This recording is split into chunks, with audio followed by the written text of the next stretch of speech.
친절한 시사, 시원한 통찰, 노영희의 출발 새 아침, 슬기로운 인터뷰.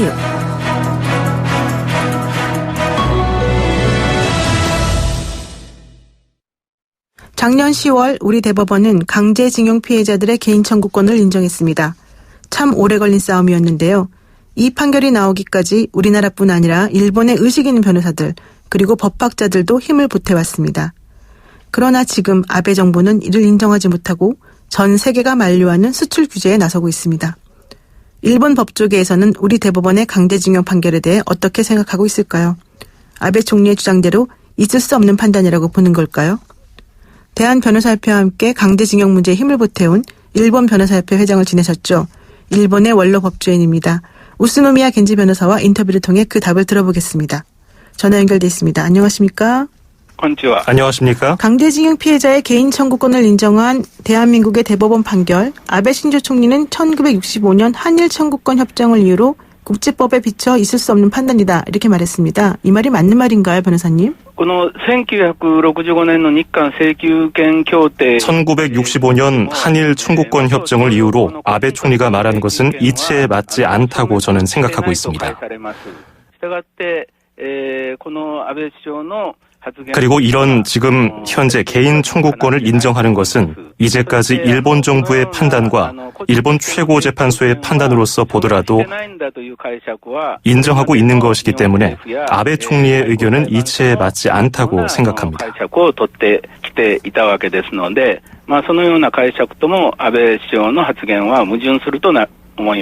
지금 그 질문 중에 하나가 국제법에 비춰 있을 수 없는 판단이냐, 이제 이게 가장 문제가 되는 건데요. 그렇다면 국제법적으로는 개인 청구권과 국가를 통한 그런 청구권 이 두 개가 양립한다고 보는 건지요? 제 개인적으로는 국가 간 협정으로 인해서 개인의 청구권을 소멸시킬 수 없다. 이것은 국제인권법상의 상식이라고 생각합니다. 그 변호사님께서는 2011년도에 한국을 방문하기도 하셨고요. 그리고 일본을 대표하는 양심적 지식인으로 알려져 있습니다. 한국에서는 일본에도 아베 정부의 움직임에 목소리를 내는 지식인들이 많이 있다 이런 보도가 나오고 있습니다. 그렇다면은 일본의 다른 시민들도 이런 그 의견들에 많이 동조를 하고 있는 것인지 아니면 또 다른 의견을 가지고 있는 것인가요? 안타깝지만 조금 전에 아베 총리의 발언이죠. 1965년의 한일 협정으로 인해서 완전히 해결됐다. 한국 대법원의 판결은 국제법상으로 있을 수 없는 판단이다. 일본 정부로서는 강력히 대응하겠다고 하는 발언을 일본의 언론들이 아무런 비판 없이 이 내용을 전하고 있습니다. 텔레비전 신문에서도 아베 총리의 이런 의견을 추종할 뿐이고 이런 것들을 접하고 있는 국민들은 아베의 이런 의견이 옳지 않겠는가라고 생각하고 있는 것으로 보입니다.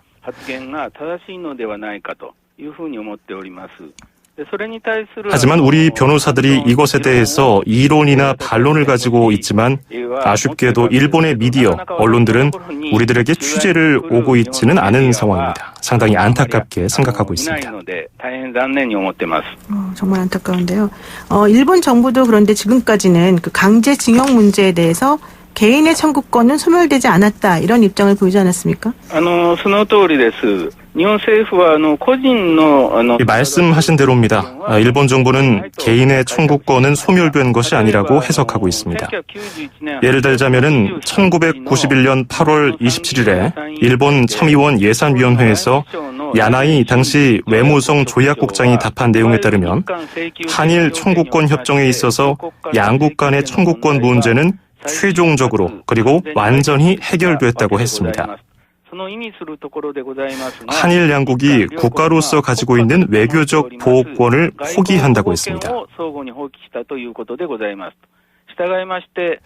따라서 개인의 청구권이라는 것은 국내법적 의미로 소멸됐다고 할 수가 없다고 얘기했습니다.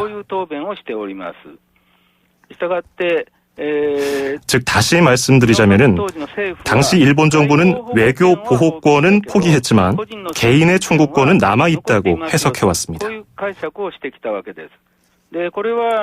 아베 총리가 정권을 잡기 전까지는 계속 이런 입장을 일본 정부가 가져왔습니다. 그러니까 1991년 8월에 그 외교 보호권은 이미 소멸되었지만 개인 청구권 남아있다라고 하는 선언이 있었고 조약국장의 말을 통해서 그리고 그러한 얘기가 아베 총리 이전까지는 계속 유지되어 왔다 이런 얘기인가요? 맞습니다. 야나이 국장 이외에도 이런 식으로 정부가 의견을 내고 있다고 생각합니다. 그 일본 최고재판소도 지난 2007년에 중국인 강제징용 피해자에 대한 개인 배상 청구권을 인정한 바가 있다. 이렇게 얘기되고 있는데 그 당시 그 판결의 구체적인 내용은 무엇이었습니까? 이 건은 중국인 당시 강제 노동자들이 소송을 건 내용인데요. 중국인들의 손해배상권은 기각됐지만 판결문에서 이런 내용이 있다는 것입니다. 개인의 청구권은 소멸하지 않았다는 것인데요. 중요한 것은 최종 판결의 마지막에 개별적, 구체적인 청구에 관해서 가해자인 일본 기업들이겠죠. 일본 기업들은 자발적으로 구제하는 것에 대해서는 방해할 수 없다. 중국인 노동자들이 강제징용에서 입은 정신적, 신체적인 피해가 상당히 컸다. 일본 기업들은 강제징용으로 이익을 얻었다.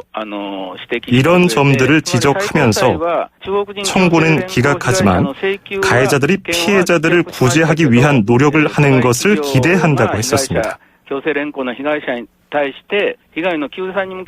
그래서 이런 판결이 있은 다음에 그 당시 일본 가해자 기업이었던 니시마스 건설이 화해금을 지불했던 것입니다.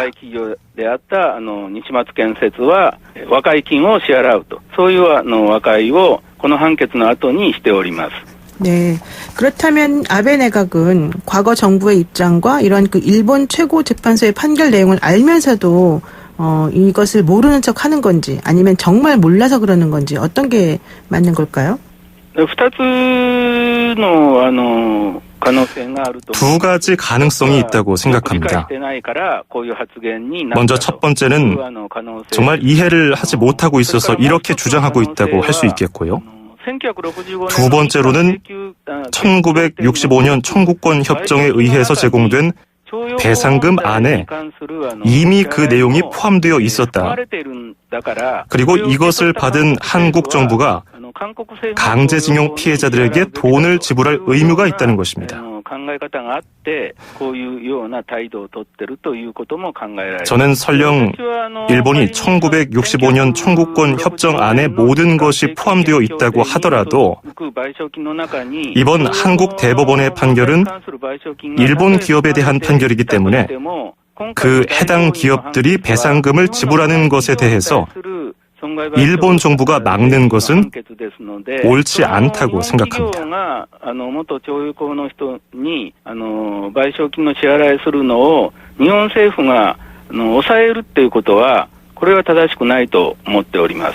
그러니까 1965년 협정은 국가와 국가 간에 이루어진 협정이고 이번에 대법원, 그 한국의 대법원의 판결은 개인과 개인 기업 간에 이루어진 재판이기 때문에 거기에서 나온 그 결론을 일본 정부가 부인하는 것은 혹은 부정하는 것은 대한민국의 사법권을 침해하는 거 아니냐 이렇게 봐도 된다는 거죠? 그렇습니다. 사법권의 문제이기도 하고요. 기본적으로 제가 생각하기에 민주주의 국가라는 것은 입법과 사법, 행정 이렇게 3권이 분리되어 있는 상황이고 사법은 개인의 인권을 지키기 위해서 입법과 행정을 감시하는 것에서부터 출발했다고 생각합니다. 그렇기 때문에 이번 한국 대법원이 강제징용 피해자들의 손해배상 청구권을 인정하고 일본 기업의 배상 책임을 인정했다는 것은 3권 분립이 되어 있는 민주주의 국가에서라면은 당연한 것이라고 법률가인 저는 생각합니다만 아무래도 일본의 사회나 아베 정권은 민주주의 국가의 3권 분립의 의미를 잘 모르는 사람들이 많은 것 같다고 생각합니다. 사법부는 정부가 하라는 대로 판결을 내려야 한다고 생각하는 것 같습니다. 大法院、裁判所、司法は政府の言う通りの判決を出すべきなんだというふうに思っている節があります。 네, 아까 그 말씀하실 때 일본 미디어가 우리 변호사님 같은 분을 취재하러 오지 않는다. 그래서 그러한 의견이 일본 사회에 뭔가 알려지는 그런 기회가 좀 적다 이런 말씀을 하셨는데 왜 매스컴이 움직이지 않는 건지 혹시 알고 계십니까? 2012年の12月に第二次安倍政権が発足 2012년 12월 2차 아베 내각이 출범한 이후로 언론에 대한 간섭과 통제가 강화됐습니다. 그래서 언론이 상당히 겁을 먹고 있는 것 아닐까. 그리고 언론이 보수화되지 않았는가 그렇게 보입니다. 그래서 정부의 안색이나 살피는 언론이 많아졌다는 것이 현재 상황입니다. 언론의 원래 기능인 정부에 대한 체크 기능을 잊고 있는 것이 아닌가 하고 생각됩니다.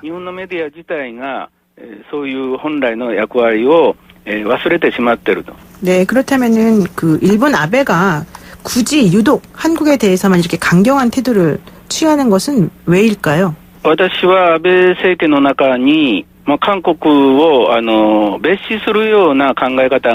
저는 아베 정권에 한국을 멸시하는 듯한 사고방식이 배경에 깔려있지 않나 생각하고 있습니다. 중국이 같은 문제를 갖고 있죠. 중국은 경제 대국이고 군사 대국입니다. 중국에는 같은 태도를 보이지 않고 한국에는 강경한 태도를 보이고 있다는 것은 역시 한국에 대한 한반도 전체에 대한 멸시의 마음이 있지 않나 생각합니다. 그러니까 한국을 무시하기 때문에 아베가 이런 식으로 행동하는 거다 이런 얘기인 것 같은데요. 한국에서는 또 이런 분석도 있습니다. 아베가 이렇게 강력하게 나오는 것은 일본 우익을 집결시키고 그 추진력으로 개헌까지 가겠다라고 하는 그 계획 때문이다. 그렇다면은 그 아베 정부에서 개헌 가능성이 높아진 상황인데 이런 움직임에 대해서 일본 시민이나 시민사회 단체들은 어떻게 받아들이고 있습니까? 今回7月の21日に参議院選挙があったんですけど 아베 정권은 이번 7월 참의원 선거를 통해서 개헌에 필요한 의석수 3분의 2를 확보하지 못했습니다. 따라서 아베 총리 같은 경우에는 개헌 세력이 아닌 세력을 설득해서 개헌파로 만들어야 하는 노력을 해야만 하는 상황입니다. 그래서 오히려 제가 보기에는 이번 참의원 선거 결과로 인해서 개헌에 대한 브레이크가 걸린 것이 아닌가라고 생각하고 있으며 특히 아베가 원하는 것은 일본 헌법의 구조를 고치는 건데 이것에 대한 여론조사를 보면 반대하는 국민들이 찬성하는 국민보다 여전히 많습니다. 그래서 아베 총리는 개헌을 원하지만 국민들은 꼭 그렇지 않다고 저는 생각하고 있습니다.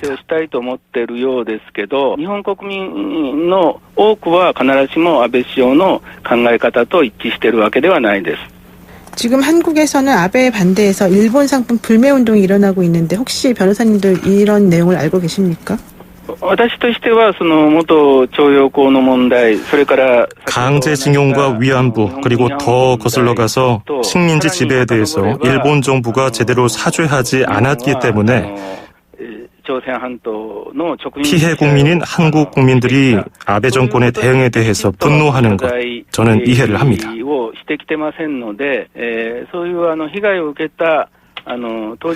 그리고 한국 국민들이 왜 화를 내는지에 대해서 예전에 강제징용과 위안부 문제 그리고 식민지 지배의 실체에 대해서 언론 매체 등이 일본 국내에 조금 더 알릴 필요가 있지 않을까 생각합니다.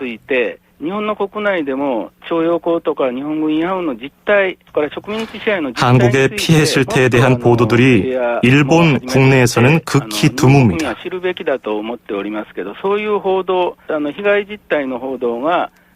따라서 과거의 식민지배나 강제징용, 위안부 문제 등을 잘 모르는 일본 국민들이 한국에서 일어나고 있는 불매 운동을 접하게 되면 뭔가 위화감을 느끼게 되지 않을까 하고 생각하는데요.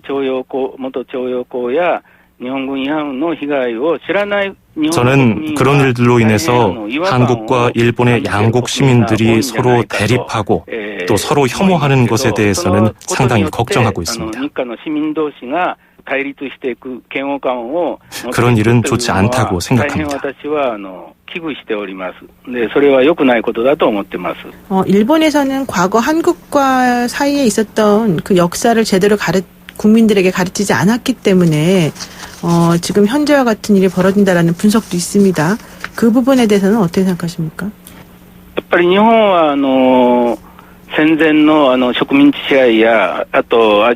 예전의 식민지 그리고 침략 전쟁을 하던 시절의 가해자로서의 책임에 대해서 철저하게 국민들에게 가르치지 않았다는 것. 그리고 언론에서도 이런 부분에 대해서 잘 다루고 싶어 하지 않았다는 것. 다만 그에 반해서 히로시마와 나가사키에서 일본이 당한 피해에 대해서는 훨씬 더 많은 보도와 교육이 되어 왔습니다. 반대로 가해자 입장에서 했던 일에 대해서는 철저하게 가르치지 않았던 것이죠. 이런 것이 지금의 한일 문제의 가장 큰 근원에 있지 않을까 하고 생각합니다. 네, 강제징용 문제의 본질은 무엇이라고 생각하십니까? 기본적으로 일본 기업이 강제징용 노동자들에 대해서 가혹한 노동을 강요한 것, 즉 인권을 침해한 문제라고 생각합니다.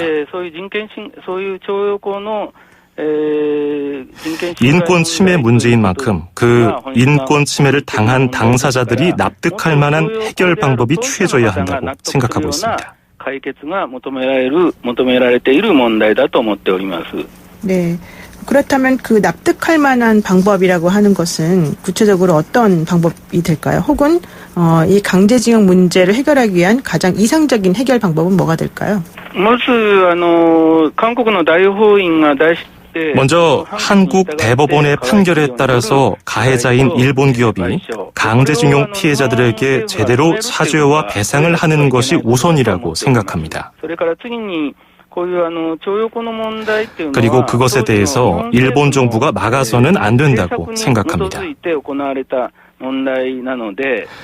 그리고 당시 이 사건은 일본 정부의 정책에 따라서 이루어지는 것이기 때문에 재판을 일으킨 피해자뿐만 아니라 모든 피해자에 대한 실태 조사를 해서 전원에 대한 사과와 배상을 해야 한다고 생각합니다.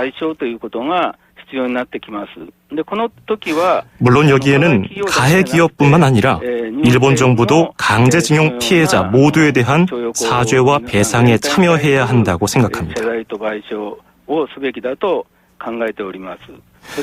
그리고 1965년 한일 청구권 협정의 내용이 약간 애매한 채로 되어 있다고 저는 생각하는데요. 특히 배상금 안에 과연 이 강제징용 피해자들에 대한 배상이 포함되어 있었는지 양국 정부가 명확하게 밝히고 혹시 정말 포함되어 있다면 한국 정부에서도 어느 정도는 책임을 같이 나눠줘야 하는 부분이 있지 않을까 저는 생각하고 있습니다. 이 건에 대해서는 가장 참고할 만한 건은 예전 독일의 나치에 의한 강제노동 피해와 관련해서 2000년 8월 6,400여 개의 독일 기업이 기업 책임 미래 기금을 만들어서 약 44억 유로 배상금을 약 100여 개국 166만 명 이상의 피해자들에게 지급한 건이 있습니다. 이런 것이 참고가 되지 않을까 생각하고 있습니다.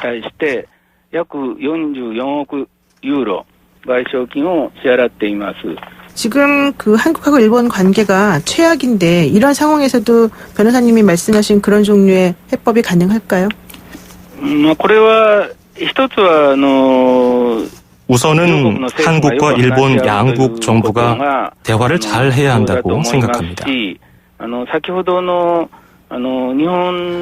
그리고 일본 사회에서는 아직까지 식민지나 침략 전쟁 당시에 대한 교육을 제대로 해서 과거를 반성한다고 하는 부분이 제대로 되어 있지 않기 때문에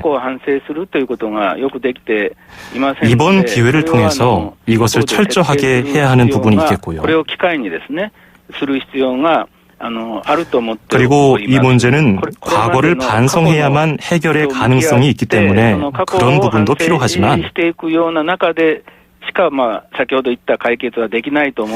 그리고 물론 일본 시민사회 운동의 힘도 필요합니다. 하지만 아쉽게도 일본의 시민사회 운동의 힘은 아베 정권을 바꿀 힘을 갖고 있지 못합니다. 일본에서는 이런 시민사회 운동을 전개해 나아가고 이에 대한 한국에서의 응원도 있었으면 좋지 않을까 하고 생각하고요. 그리고 최근의 상태를 보면 문제를 타개하기 위해서는 정부 간의 대화도 중요하지만 한국과 일본의 국민 그리고 시민들의 목소리가 큰 힘이 되는 것 같습니다. 그렇기 때문에 시민 교류, 민간 교류가 이번 일로 인해 줄어들어서는 안 된다고 생각합니다. 마지막으로 변호사님께서 만약에 한국 정부와 한국 국민들에게 하고 싶으신 말씀이 있다면 어떤 것이 있을까요? 한국 정부에게는 어쨌든 일본 정부와 적극적으로 대화를 해주기를 바라고요. 그리고 한국 대법원의 판결에 대한 한국 정부의 생각이 어떤지, 그리고 1965년 한일 청구권 협정의 내용에서 언급됐던 그 일본 정부가 주장하고 있는 배상금이 이미 지불되었다고 하는 그런 일본 정부의 주장에 대한 한국 정부의 의견은 어떤지, 한국 내에서는 한국 정부의 입장이 전달되어 있는지 모르지만 일본에서는 전혀 알려져 있지 않기 때문에 그런 부분에 대해서 명확하게 해주면 좋겠습니다. 그리고 역시 대화가 없으면 서로 이해하는 것은 불가능합니다. 민간이든 정부든 끈기 있게 대화를 계속했으면 좋겠습니다. 민간レベルもそうですし、政府レベルもぜひ粘り強い話し合いを行っていただきたいと思っております。 네, 감사합니다. 네, 감사합니다. 네, 지금까지 전 일본 변호사협회 회장을 지낸 우스노미야 겐지 변호사와 말씀 나눴습니다. 오늘 인터뷰 통역에는 전정훈 씨, 더빙에는 장원석 YTN 라디오 아나운서가 수고해 주셨습니다. 8시 뉴스 들으시고 북한 발사체 관련 속보로 노영희의 출발 새 아침 돌아옵니다.